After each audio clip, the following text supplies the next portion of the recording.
नमस्कार, जनता टीवी देख रहे हैं आप। मैं हूं आपके साथ अमन त्रिपाठी। बुलेटिन में बात होगी कुछ अहम खबरों की। मुख्यमंत्री पुष्कर सिंह धामी ने सोशल मीडिया प्लेटफॉर्म एक्स पर पोस्ट कर प्रदेशवासियों को नववर्ष की शुभकामनाएं दी हैं। साथ ही उन्होंने क्या कुछ लिखा है आपको दिखाते हैं। मुख्यमंत्री पुष्कर सिंह धामी ने लिखा, समस्त प्रदेशवासियों को आंगल नववर्ष 2026 की हार्दिक बधाई और शुभकामनाएं। आइए सकारात्मक सोच, एकता और सहयोग की भावना के साथ नववर्ष में नई ऊर्जा के साथ आगे बढ़ें। ईश्वर से प्रार्थना है कि यह नववर्ष आप सभी के जीवन में सुख, स्वास्थ्य, समृद्धि एवं निरंतर प्रगति लेकर आए।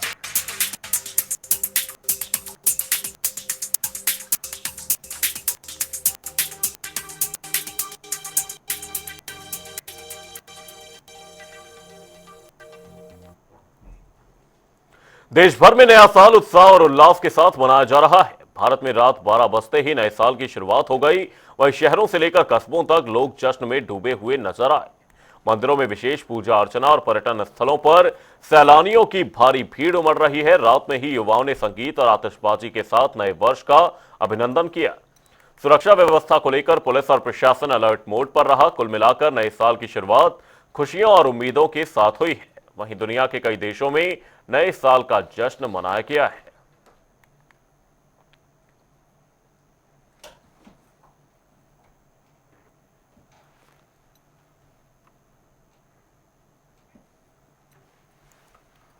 मंदिरों में इस दौरान विशेष पूजा अर्चना की गई और साथ ही आपको बता दें, पुलिस फिलहाल अलर्ट मोड पर है।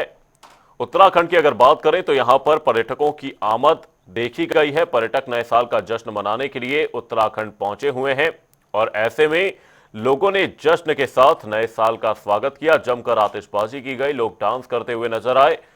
और आपको बता दें, मंदिरों में भी इस दौरान विशेष पूजा अर्चना की जा रही है। पुलिस अलर्ट मोड पर है और साथ ही देश में नए साल का जश्न पूरे ही हर्षोल्लास के साथ मनाया जा रहा है। आपको बता दें, आतिशबाजी के साथ लोगों ने नए साल का स्वागत किया और साथ ही उत्तराखंड में भी इस दौरान पर्यटकों की आमद लगातार बढ़ रही है। लोग नए साल का जश्न मनाने के लिए उत्तराखंड पहुंचे हुए हैं और लोगों ने नए साल का जश्न पूरे ही हर्षोल्लास के साथ मनाया है।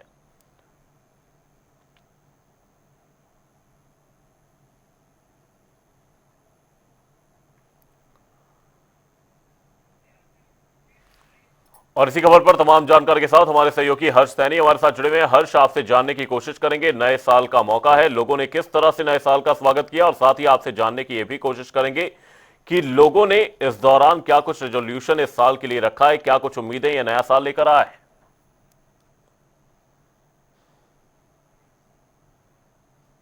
है। नववर्ष की धूम देखने को मिल रही है।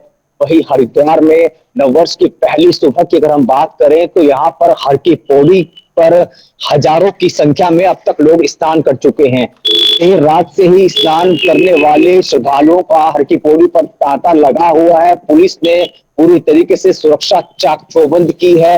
वही हरिद्वार के तमाम जो मुख्य चौराहे हैं या होटल्स और क्लब्स हैं, वहां पर तमाम जो बैरिकेडिंग्स कर हरिद्वार पुलिस लगातार चेकिंग अभियान भी चला रही है।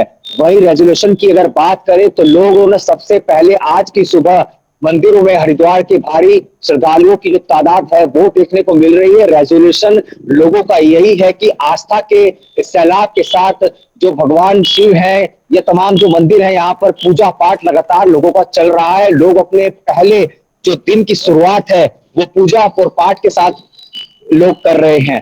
तो इससे बड़ा रेवोल्यूशन क्या होगा, क्योंकि यह धर्म नगरी है हरिद्वार। यहाँ पर तमाम जो हर की पौड़ी है, देर रात से ही अगर हम बात करें तो तकरीबन 3 बजे से सुबह से स्नान लोगों का चल रहा है और हर की पौड़ी पर लगातार यहाँ पर श्रद्धालुओं की भीड़ देखने को मिल रही है। तो लोग सबसे पहले दिन की शुरुआत भगवान के आशीर्वाद के साथ कर रहे हैं और इसी शुभकामनाओं के साथ लोग एक दूसरे को नववर्ष की शुभकामनाएं भी दे रहे हैं। वही अगर प्रशासन की बात की जाए तो प्रशासन लगातार सुरक्षा व्यवस्था चाक चौबंद किए हुए है। हरिद्वार के एसएसपी परमिंदर सिंह डोभाल और जिलाधिकारी मयूर दीक्षित स्वयं इस पूरे जो ये नववर्ष है, जो नववर्ष का जो जश्न है, पूरे तरीके से लगातार दोनों अधिकारी मॉनिटरिंग कर रहे हैं। वही चप्पे चप्पे पर हरिद्वार पुलिस नजर बनाए हुए है। हर की पौड़ी पर विशेष यहाँ पर धर्म नगरी के उससे अगर देखा जाए तो लगातार हर की पौड़ी पर स्नान चल रहा है और लोग गंगा में डुबकी आस्था की लगा रहे हैं। अमन, वहीं साथ ही हर्ष आपसे जानने की ये भी कोशिश करेंगे कि किस तरह के इंतजाम यहां पर पर्यटकों की आमद को देखते हुए किए गए, प्रशासन ने किस तरह से एहतियाती इंतजाम किए, और साथ ही आपसे जानने की ये भी कोशिश करेंगे कि पर्यटकों की आमद की अगर हम बात करें तो किस तरह की संख्या है, किस संख्या में लोग हरिद्वार पहुंच रहे हैं, क्योंकि जैसा कि देखा जाता है लोग नए साल का जश्न मनाने के लिए उत्तराखंड का एक बड़ी संख्या में रुख करते हैं। अगर बात की जाए तो पर्वतीय स्थलों की, तो यहां पर हरिद्वार में भी एक बड़ा आस्था का सैलाब इस दौरान उमड़ता हुआ नजर आता है। वहीं बात अगर राज्यों के हिसाब से की जाए तो उत्तराखंड और हिमाचल में बड़ी संख्या में पर्यटकों की आमद रहती है। जी बिल्कुल, निश्चित रूप से हजारों की संख्या में हरिद्वार में लोग उमड़ रहे हैं। देश के विभिन्न राज्यों से लोग आते हैं। पंजाब, हरियाणा या दिल्ली की बात करें तो तमाम ऐसे राज्य जो कहीं ना कहीं पर्यटक जो है यहाँ पर हरिद्वार में आते हैं, नैनीताल जाते हैं और भी मसूरी जाते हैं, या फिर धर्म नगरी हरिद्वार में लोगों की भारी संख्या में मौजूदगी होती है। तो हरिद्वार की अगर बात करें तो हजारों की संख्या में यहाँ पर लोगों की जो तादाद है वो आ रही है। प्रशासन पूरी तरीके से अलर्ट मोड पर है। प्रशासन लगातार यहाँ पर सघन चेकिंग अभियान चला रहा है, जिसको लेकर तमाम जो भारी पुलिस बल है वो तैनात किया गया है। हर की पौड़ी की जो एरिया है वहां पर जो जीरो जोन उसे घोषित किया हुआ है, और तमाम जो लोग हैं वो यहाँ पर सुरक्षा में तैनात किए गए हैं।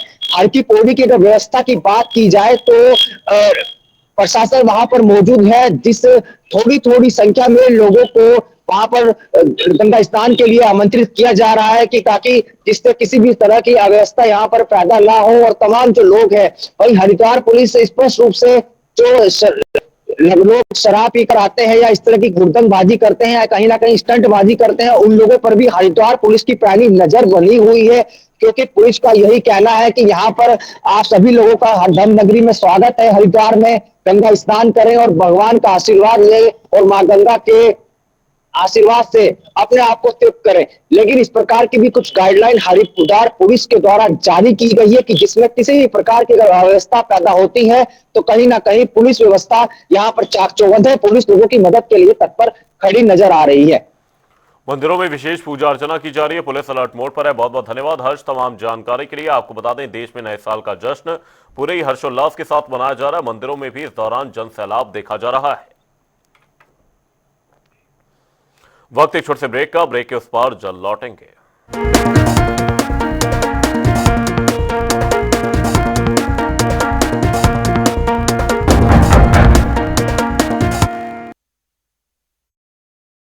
अब भी मजा आएगा ना वीडियो। पेट दफा रोग दफा सबको पता, फिर तुझको नहीं क्यों पता। अरे पेट सफा हर रोग दफा एक ही जगह।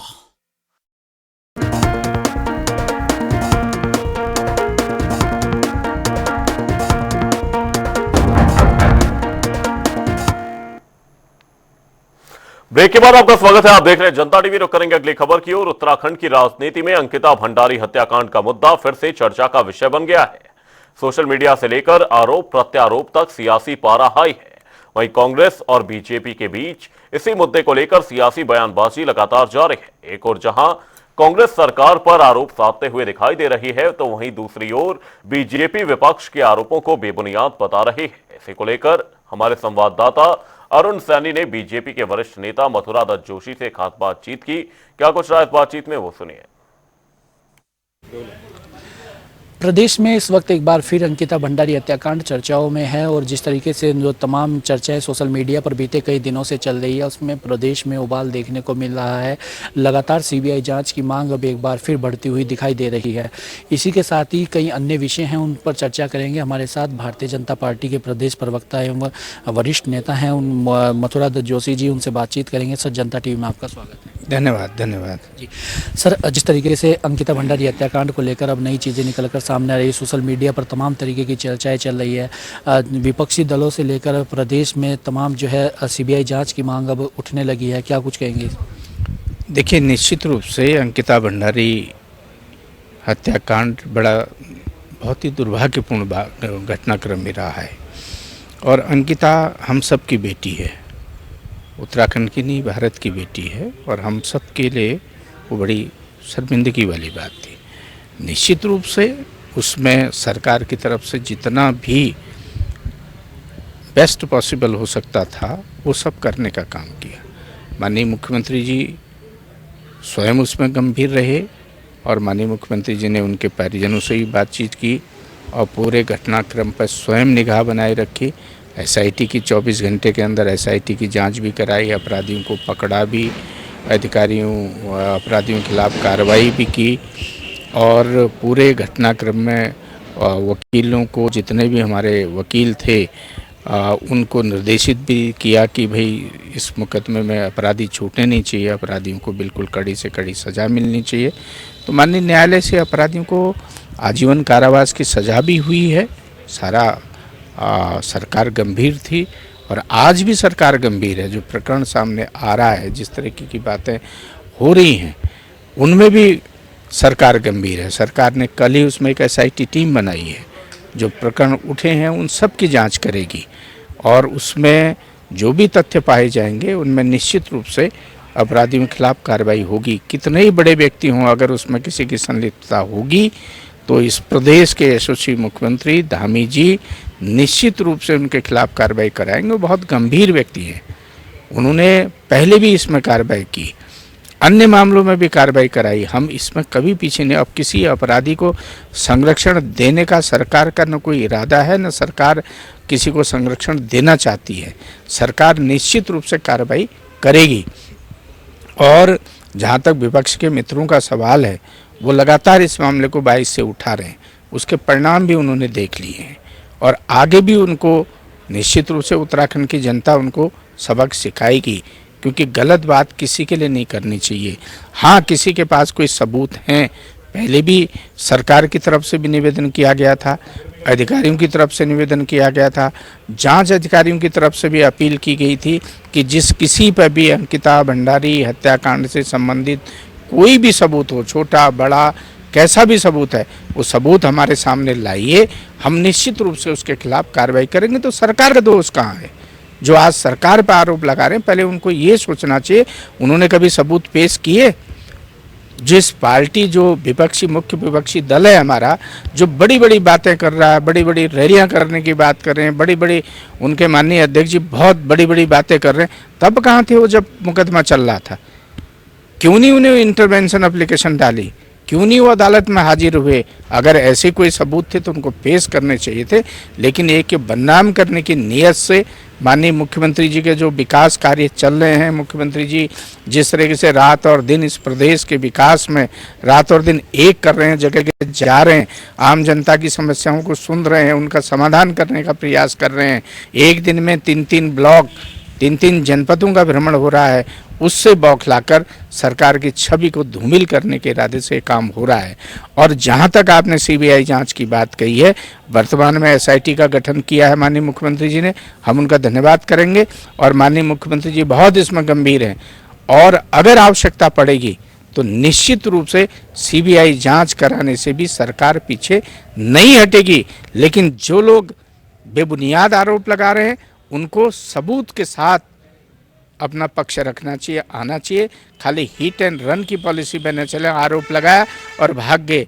किसी के कहने से कोई अपराधी नहीं होता, उसके लिए बड़ी कार्रवाई करनी पड़ती है, तमाम एजेंसियों को जांच करनी पड़ती है, उसका बैकग्राउंड देखना पड़ता है। हम खुले मन से विपक्षी साथियों को आमंत्रित करना चाहते हैं, उनके पास अगर कोई सबूत है तो निश्चित रूप से प्रस्तुत करें और इस प्रदेश के यशस्वी मुख्यमंत्री उसके खिलाफ कार्रवाई कराने से पीछे नहीं हटेंगे। सर, भारतीय जनता पार्टी के भी कई नेता हैं, वो अब अपनी ही पार्टी के अंदर, जो आप भारतीय जनता पार्टी के अंदर इस तरीके की चीज़ें निकलकर सामने आ रही है। कई लोग सीबीआई जांच की मांग कर रहे हैं पार्टी के अंदर ही, कई लोग इस्तीफे की मांग कर रहे हैं कि जिस पर भी आरोप लग रहे हैं उन सबको इस्तीफा देना चाहिए नैतिकता के आधार पर।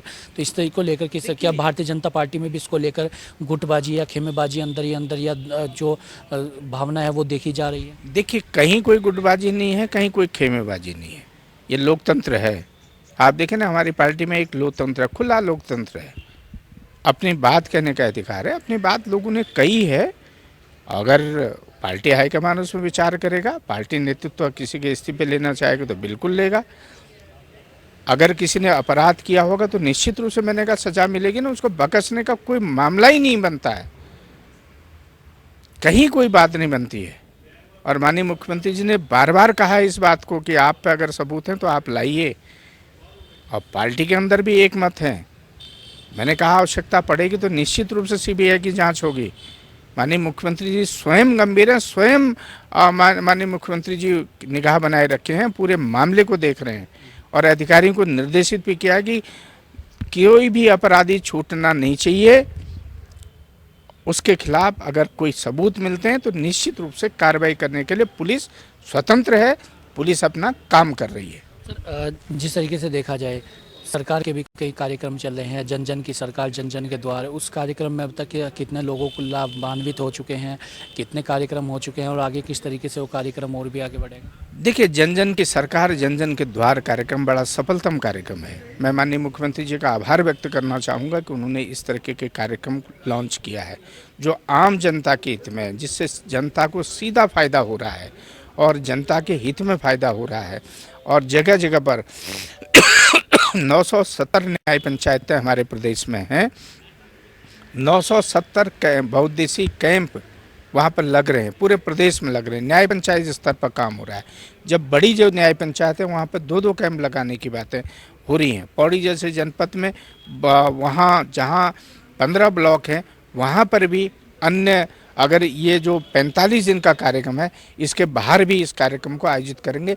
इस कार्यक्रम में निश्चित रूप से माननीय मुख्यमंत्री जी स्वयं जा रहे हैं, माननीय मंत्रीगण स्वयं जा रहे हैं, माननीय विधायकगण जा रहे हैं, पार्टी के पदाधिकारीगण जा रहे हैं और कार्यकर्ताओं का और सरकार का मानना है कि आम जनता की जो समस्याएं, छोटे बड़े काम हैं जिनके लिए उनको जिला मुख्यालय आना पड़ता था, आज उनके दरवाजे में वो काम हो रहा है। अधिकारी और सरकार स्वयं मिलकर घर घर जाकर जनता की समस्याओं का समाधान कर रहे हैं, उनकी समस्याओं का जानने का प्रयास कर रहे हैं। आगे भविष्य में और हम किस तरह से बेहतर काम कर सकते हैं उसका भी जनता से फीडबैक ले रहे हैं। ये बहुत अच्छा कार्यक्रम चल रहा है। निश्चित रूप से अभी तक कम से कम 60,000 से ज़्यादा लोगों को लाभान्वित किया जा चुका है और तमाम लोगों की समस्याओं का समाधान हुआ है और अभी तक 200 कैंप लग चुके हैं प्रदेश में और ये अनवरत रूप से चलेगा। 45 दिन का कार्यक्रम है। माननीय मुख्यमंत्री जी की कोशिश है कि कम से कम हर जिले में माननीय मुख्यमंत्री जी पहुंचेंगे, ऐसा उनका प्रयास है। रोज जा रहे हैं। आप देखिए, कल चमोली थे मुख्यमंत्री जी, परसों नैनीताल में मुख्यमंत्री जी, आप देख रहे हैं सब जगह जा रहे हैं और ये बहुत अच्छा कार्यक्रम, इसका निश्चित रूप से फायदा मिलेगा। और मुख्यमंत्री जी के कार्यक्रमों से बौखलाकर विपक्ष बेबुनियाद आरोप लगा रहा है, माननीय मुख्यमंत्री जी की छवि और पार्टी की छवि को धूमिल करने का प्रयास कर रहा है।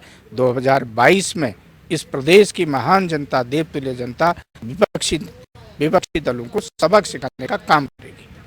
सर, कानून व्यवस्था पर प्रदेश में लगातार सवाल उठते रहे हैं और इस अब भी कानून व्यवस्था पर जिस तरीके से लगातार सवाल उठ रहे हैं, एंजल चकमा उसकी एक बानगी है, जिस तरीके से उसकी हत्या हुई है और अब इस मामले पर भी काफ़ी ज़्यादा जो है सवाल उठ रहे हैं कानून व्यवस्था पर प्रदेश में। इस मामले को लेकर क्या कहेंगे और जिस तरीके से कानून व्यवस्था लगातार बिगड़ती जा रही है, चाहे वो तमाम लोग हों, वो सवाल भी उठा रहे हैं?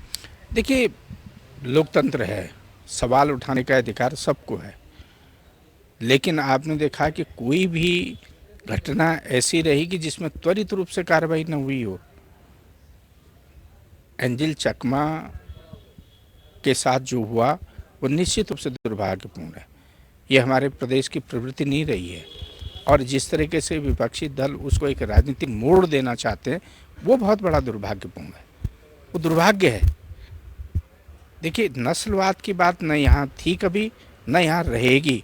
उत्तराखंड में तो ये देवभूमि है, यहाँ तो वसुधैव कुटुंबकम की बात चलती है, सब लोग एक हैं। ये हमारा देहरादून तो वैसे भी कॉस्मोपॉलिटिशन सिटी है, यहाँ विभिन्न धर्म, जाति, संप्रदाय के लोग रहते हैं। कभी ये बात नहीं हुई। विभिन्न प्रदेशों के लोग, देश विदेश के लोग यहाँ अध्ययन अध्यापन करने यहाँ आते हैं, अध्ययन करने भी आते हैं, अध्यापन के लिए भी आते हैं, तीर्थाटन के लिए भी आते हैं, योग के लिए आते हैं, ध्यान के लिए भी आते हैं, तप करने के लिए भी आते हैं। कभी इस तरह की घटनाएं नहीं हुई। ये एक घटना है, निश्चित रूप से उसके लिए सब ने अफसोस व्यक्त किया। माननीय मुख्यमंत्री जी ने स्वयं इसमें गंभीरता दिखाते हुए उसके माँ बाप से बात की और पुलिस प्रशासन को सख्त निर्देश दिए कि जितने भी दोषी हैं उनके खिलाफ कार्रवाई होनी चाहिए। उनमें से 5 जेल के शिक्षकों के अंदर हैं, आपके सामने हैं सब लोग, ये किसी छिपा नहीं है। एक व्यक्ति नेपाल भाग गया, वो नेपाल मूल का रहने वाला है। एक अपराधी उसमें मणिपुर का है, एक अपराधी अन्य प्रदेश का है। उत्तराखंड का तो कोई है ही नहीं उसमें। और उत्तराखंड में इस तरह की बात करना, विपक्ष के लोग, मैंने कहा ना, सरकार की लोकप्रियता से बौखलाकर, सरकार की जन कल्याणकारी नीतियों से बौखलाकर, क्योंकि विपक्ष की बात कहने के लिए कुछ नहीं है, वो हर बात का राजनीतिकरण करना चाहते हैं। लेकिन सरकार गंभीर है, कानून व्यवस्था पे सरकार की पूरी पकड़ है, और अगर कोई अधिकारी उसमें लापरवाही करेगा तो निश्चित रूप से उसके खिलाफ भी कार्रवाई होगी। तो ये तो हमारे साथ भारतीय जनता पार्टी के प्रदेश प्रवक्ता मथुरा दत्त जोशी जी, और साफ तौर पर इन्होंने तमाम विषयों को लेकर हमारे साथ चर्चा भी की है, चाहे वो अंकिता भंडारी हत्याकांड हो या फिर कानून व्यवस्था को लेकर के हो। आगे अब किस तरीके से जो है अंकिता भंडारी मामले में किस तरीके की से जांच होती है, आगे क्या कुछ इसमें और निकल कर आते हैं, तमाम चीज़ें देखने वाली होंगी। अपने सहयोगी रोहित के साथ मैं सैनी, जनता टीवी, देहरादून। बुलेटिन में फिलहाल के लिए सिर्फ इतना ही, रुकेंगे एक छोटे से ब्रेक के लिए। देखते रहिए जनता टीवी।